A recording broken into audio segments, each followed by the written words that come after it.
Pour revenir à Nicolas Sarkozy, quand même, on a des polémiques, on a des sondages qui sont mauvais. Comment est-ce que vous expliquez ce retour raté? Je ne sais pas si le retour est raté, on le verra dans 2 ans et demi. Et c'est à ce moment-là qu'on pourra juger des choses on sent que la dynamique pour savoir si le retour a été réussi ou raté. Donc, Mmh. je sais bien qu'on a, et c'est normal, c'est votre métier, vous jugez l'actualité. Nous, on doit regarder un temps légèrement plus long.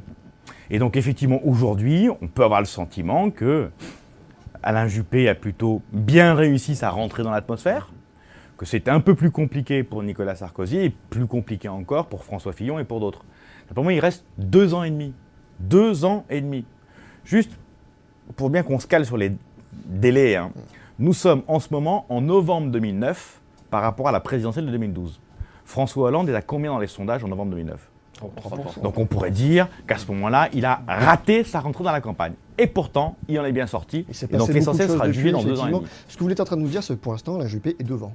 Je suis en train de vous dire pour l'instant qu'effectivement, en ce moment, et je pense que c'est durable, il y a une alchimie particulière qui se déroule, comme elle se déroule à chaque présidentielle, entre Alain Juppé et les Français.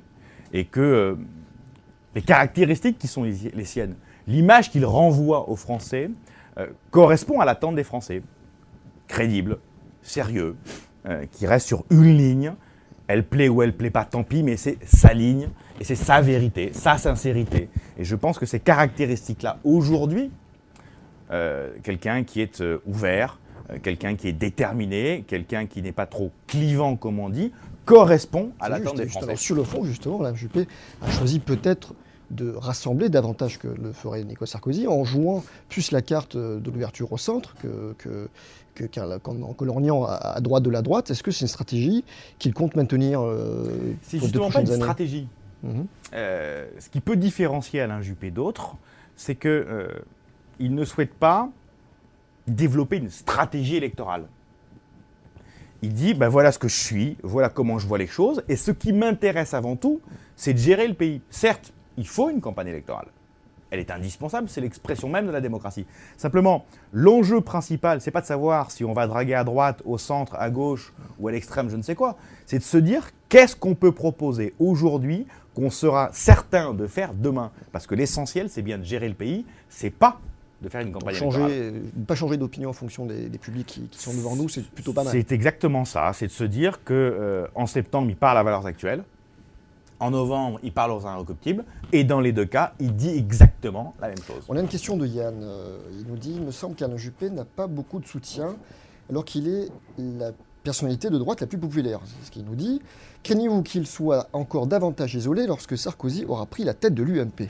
Je ne le crois pas parce que Alain Juppé, à la différence de Nicolas Sarkozy et de François Fillon, est parti, entre guillemets, beaucoup plus tard.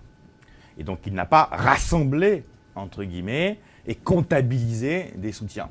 Vous savez, on a souvent dans les partis politiques, quand on prépare des campagnes électorales, la mallette du parfait candidat. Bien marketé. On sort un livre, on fait un tour de France, on réunit ses soutiens, on affiche ses soutiens, on fait la liste de tout ça, et regardez comme je suis beau, fort et entouré. Il me semble que ces martingales très marketées sont totalement dépassées. Donc Alain Juppé a pris une décision au mois d'août, il l'a annoncée aux Français, sans vraiment la marketer. Ses plus proches collaborateurs n'étaient pas au courant. Il a assumé sa volonté, son choix, son désir. Il l'a dit. Sur son blog. Sur son blog. À partir de là, effectivement, on commence maintenant à organiser les choses. Mais vous savez, je l'évoquais pour d'autres sujets. Nous sommes à 2 ans et demi de la présidentielle. C'est-à-dire qu'on ne va pas tout dévoiler tout de suite. Il faut tenir le tempo. Si effectivement on dit, ben voilà, tous nos soutiens, tous nos projets, tout ce qu'on va faire, dans 6 mois, on est à sec.